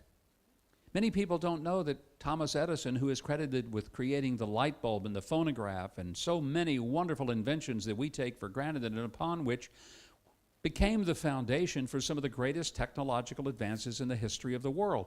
What people don't realize is that before Thomas Edison created the light bulb, he failed at creating the light bulb over 1,000 times. He was being interviewed, and a reporter said, Mr. Edison, Do you feel like a failure for having failed over 1,000 times trying to create a light that comes from electricity? Edison looked at the reporter and said, "Oh, I haven't failed. You don't understand. I've already succeeded in showing 1,000 different ways that it won't work." His persistence paid off, and tonight we have light in this room, not because of his success, but because he didn't quit due to his failures. How easy it would be for us to look at the world in which we live and say peace can never come between Israel and Lebanon, Israel and Syria, Israel and Iran. But rather than say it cannot be done, tonight, Rowan, I'm encouraged by you and realizing all we got to do is just skate to where the puck is going to be and look for the ways to see that people can come together and ideas can change the world. I wonder if everyone in Lebanon understands that if there were no Israel, they wouldn't have a cell phone. I wonder if they understand that every time they use a USB, every time they use car navigation, that every time they eat a cherry tomato or have a delicious bite of seedless watermelon, instead of saying, "I can't talk to those people," they should step across the border, shake the hands, and say, "Thank you. Thank you for helping create some things that have made my life better and easier." My first visit to Israel was in 1973, before pretty much anyone in this room was born. I think I see one person back there who might have been born, since I'd just gotten out of high school. 2 people, okay. Nobody else wants to admit it, because that means you're old, like me. 1973, I came here. It was right out of high school. That's when I fell in love with this country, its people, its resilience, its extraordinary potential. But I want you to understand, in 1973, this was not the startup nation. This looked like the finished up nation. It was almost third world. There weren't problems with traffic because there were not roads of any consequence. 2-lane roads here and there. There weren't that many cars. People couldn't afford them. The economy was struggling. People sold a few Jaffa oranges and tried to bring some tourists over from America so they could look at the sights. People struggled. There was not vast forest groves, vineyards, and farms that produced magnificent vegetation, fruits, and all kinds of vegetables that the people could enjoy. My wife and I grew up in the Deep South, and in the Deep South, let's just say that the normal eating habits include a lot of fried foods, not known to be the healthiest thing in the world. Tastes good.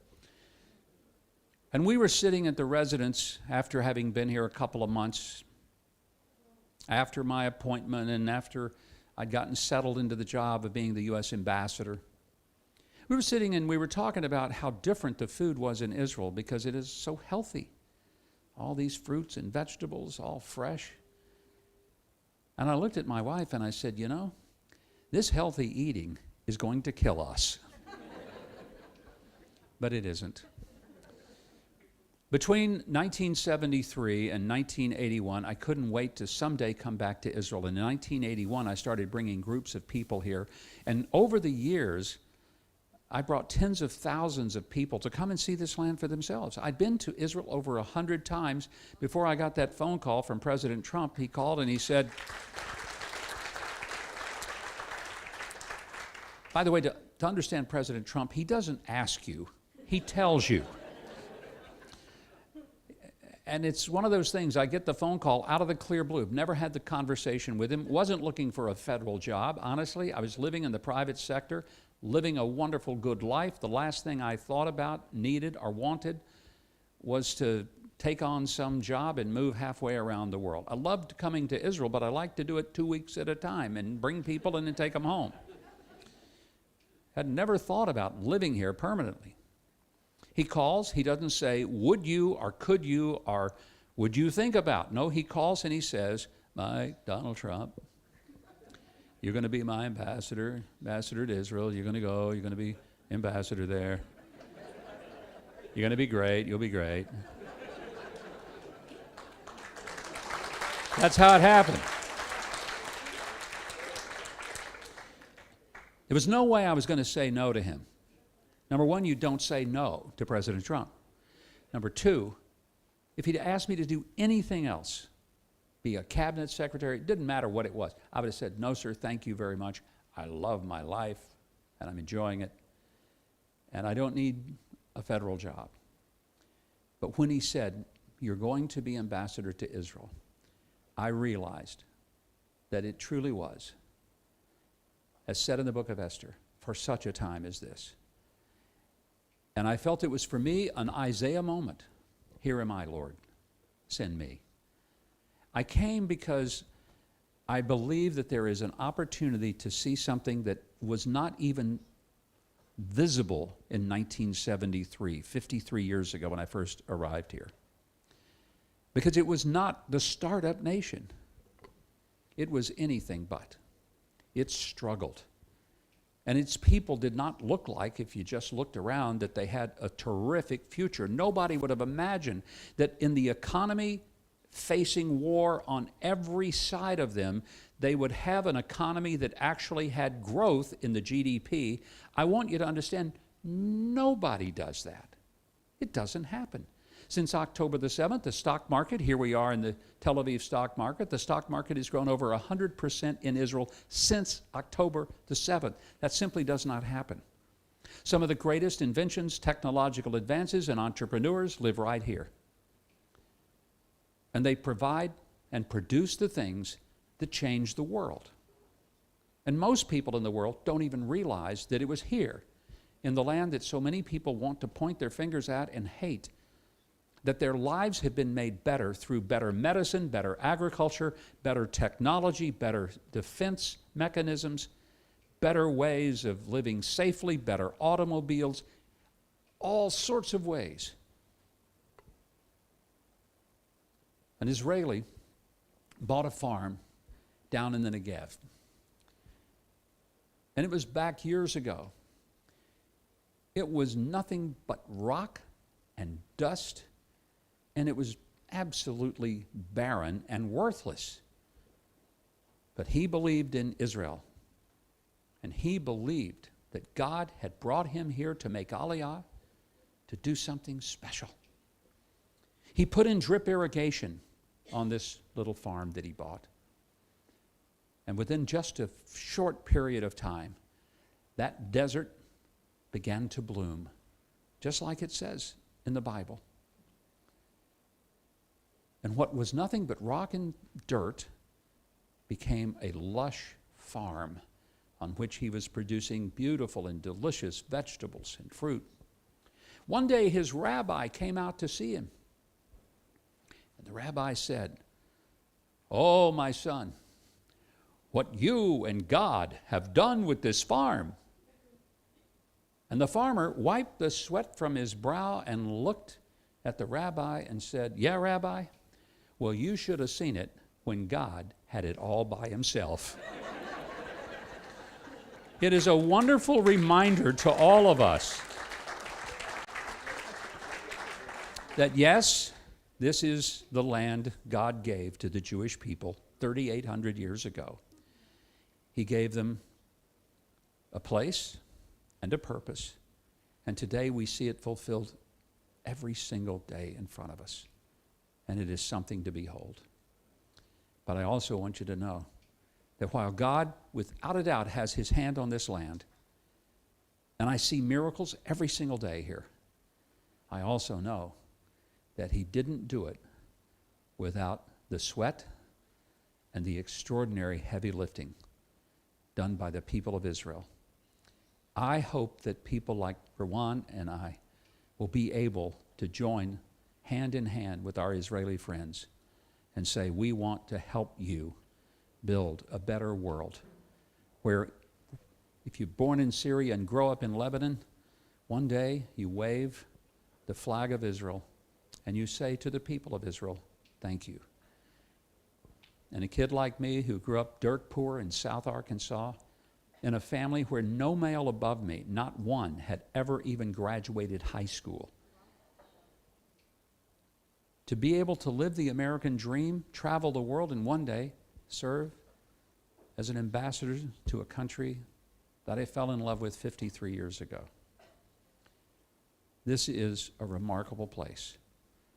And tonight we honor those who will make it even more remarkable with the discoveries, the extraordinary dedication and hard work to build a better Israel and a better world. And I'm honored to be with you tonight. God bless you, and thank you for letting me be here. Thank you.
Are you going with the tram with Ambassador? Anyway, you are both invited to the dinner.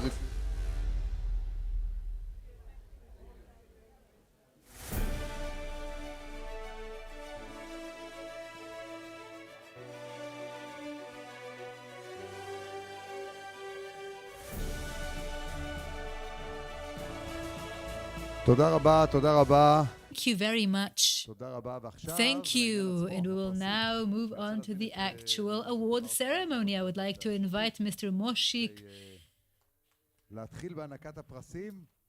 Zabarsky, who will be awarding the prizes, the awards, until the big winner. Good evening. ערב טוב. לכבוד ולי לפתוח את טקס הענקת פרסי אטלס לשנת 2026. בקרוב אנחנו נכריז על הזוכים, אבל לפני כן אני רוצה לתאר את התהליך שעברנו כדי לבחור בחברות הנפלאות הללו. קיבלנו למעלה מ100 מועמדויות השנה ב4 קטגוריות: סייבר וביטחון, בריאות ומדעי החיים, רובוטיקה ו-AI פיזיקלי, תחבורה וחלל. אחרי סינון נשארנו עם 90... Committee composed of 12 judges, each with an impressive record of entrepreneurship and investment, has gone through each candidate in detail. We asked each company to describe its innovation, execution, achievements, and challenges. This year, for the first time, we also asked them specifically to detail how AI is integrated in the product. Judges graded the company based on these criteria, and the grades were integrated with quantitative data composed of valuation and revenues. That process produced the 16 finalists who are present here. All these companies came and presented to us in person or via Zoom in a special committee meeting held 10 days ago in Tel Aviv. Following this meeting, a final grading of each judge independently was submitted, and these grades were averaged to produce the winners who will receive the award tonight. I'd like to thank my fellow judges for the great work they did, and also apologize for harassing them to submit the results on time. I also wish to thank Boaz Arad, the energetic router behind the event, and Tal Lifshitz, my excellent companion in the selection process. We have a tradition we hold dear, hearing from last year's winner. So few more minutes of patience, I'd like to call again the 2025 Atlas Award winner, Ohad Hever, co-founder and chief operating officer of UVI, to say a few words. Please, Ohad.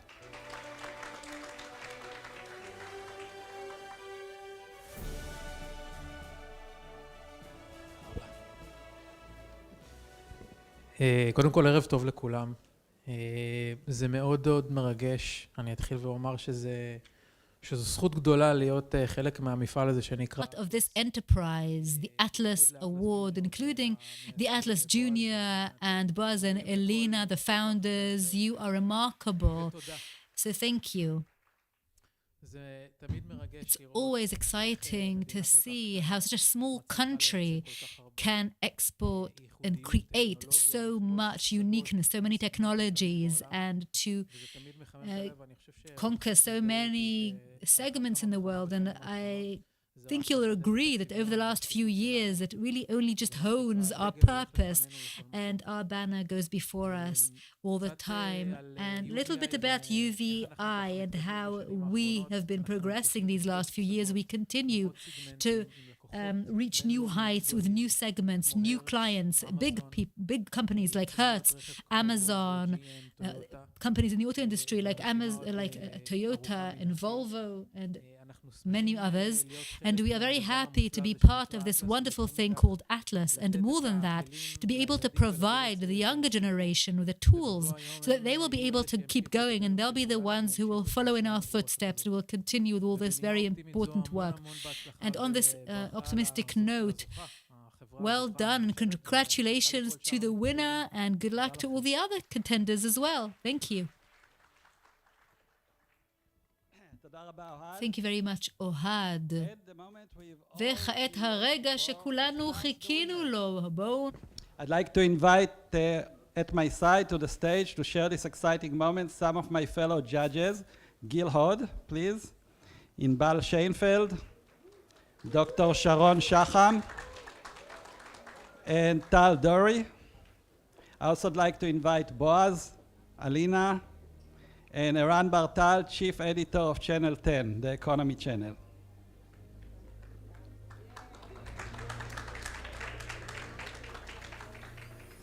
So we all set. I will now invite Gil Hod to announce the winner of the Cyber and Defense category. Mm-hmm. Yeah, they have to bring it.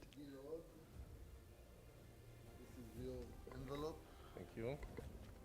See that you open it in the So right accepted. side. Yeah, all good. So, I'm proud to announce that the winner in the cyber defense sector is Remedio.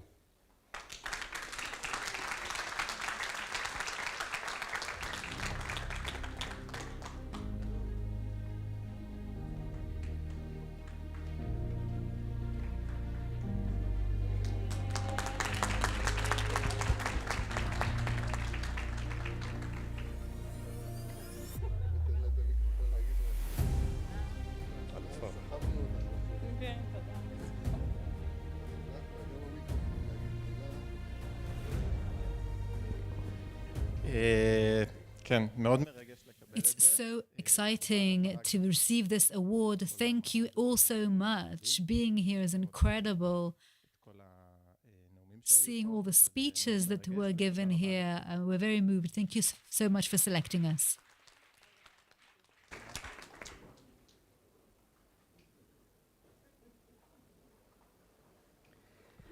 Thank you, Remedio. And I now invite Inbal Sheinfeld to announce the winner of the Transportation and Space category. Okay, and the winner is TR RSP, Next Antenna. Nextena. Oh. I think the CEO is abroad, right? The CEO is in the Silicon Valley right now.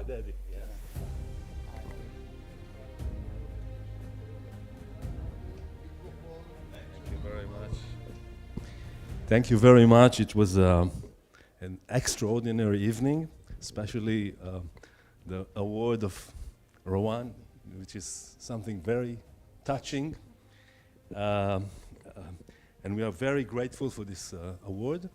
We will announce the CEO, which is now is in another competition in the States, and they will be very happy. Thank you very much.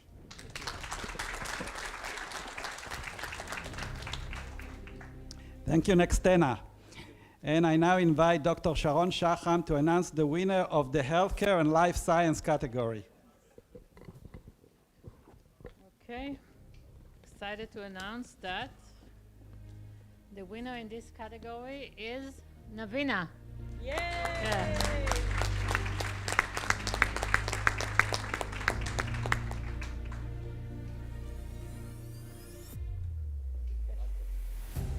איזה כיף. מזל טוב, איזה כיף.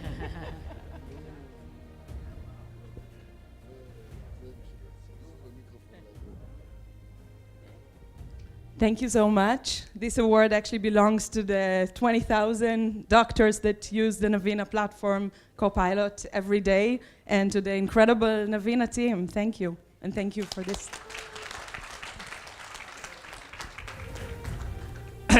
And for the last category, I'd like to invite Tal Dori to announce the winner of the Robotics and Physical AI category. Thank you. And the winner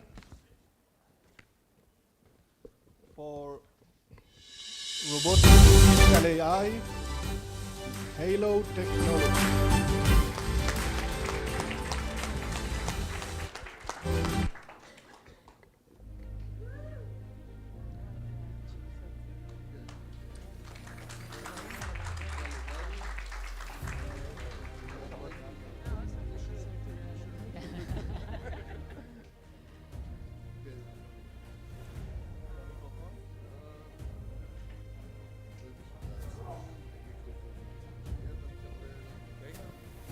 So thank you very much for this recognition, and very proud to be here and represent the emerging physical AI scene in Israel, which I think is going to be one of the biggest waves that has come out of this country. So thank you very much.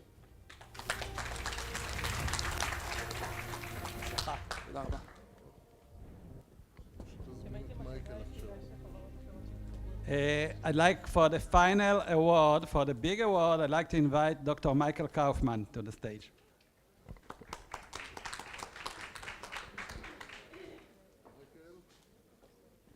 This is the big moment, guys.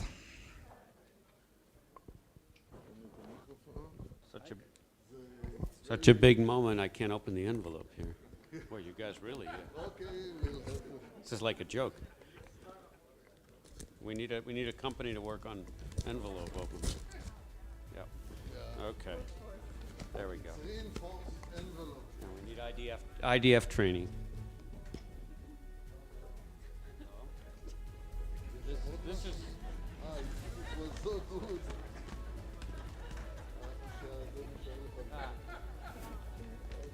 Okay. Well, they should never have sat down. Halo Technologies, congratulations. Mazel tov, mazel tov.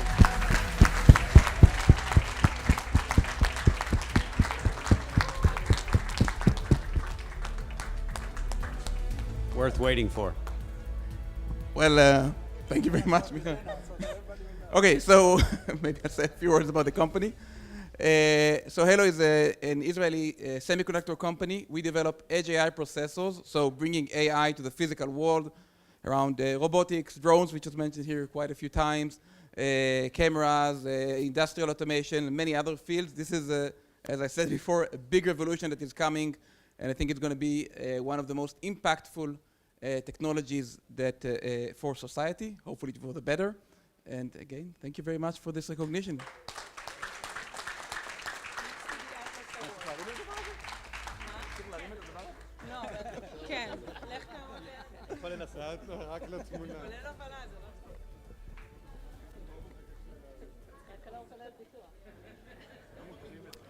טוב, איזה רגע מרגש, מחיאות כפיים. What an extraordinary moment. Congratulations to tonight's double winner.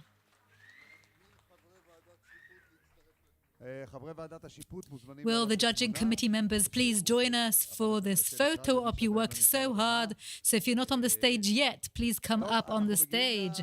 So this is, we're about to conclude this inspiring evening. I would like to once again thank our distinguished speakers, United States Ambassador Mike Huckabee, Dr. Michael Kaufman, the courageous Rawan Osman, Boaz Arad, and of course Dr. Elina Lustov. Special thanks as well to the partners who have accompanied us on our journey to this 10th anniversary event, Tel Aviv Stock Exchange for its gracious hospitality, Kalkala TV, Channel 10 for its media partnership, the Prometheus Foundation, Ayn Rand Center, and our sponsors IBI Capital, Phoenix Smart, and BuyZone, and to everyone who continues to support Israeli entrepreneurship. And above all, thank you, our audience here and at home, for believing in the Israeli mind and innovation without limits. So here are all the happy winners and Boaz for a photograph, and now we can watch the video with the credits that we've prepared. So thank you, everyone. Thank you for coming. Thank you to all the companies. You are all amazing and extraordinary. And thank you, Danny, of course, our moderator this evening. Thank you, Danny, for being our host and for the wonderful programs you do. Part of what we are honoring this evening is that. ותודה לרוואן. Moved speech that you gave. Thank you. It was an honor to having you here. Thank you.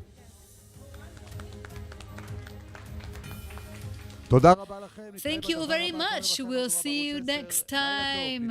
Good night. We'll see you in the Atlas Award 2027.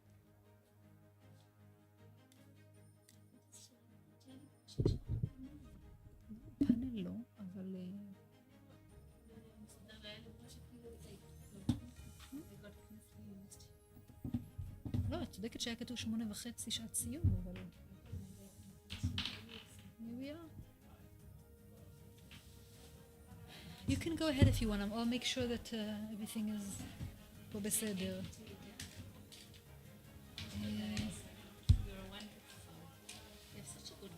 Thank you. למה? What is wrong with your voice? Thank you. You have a lovely voice and I love working with you.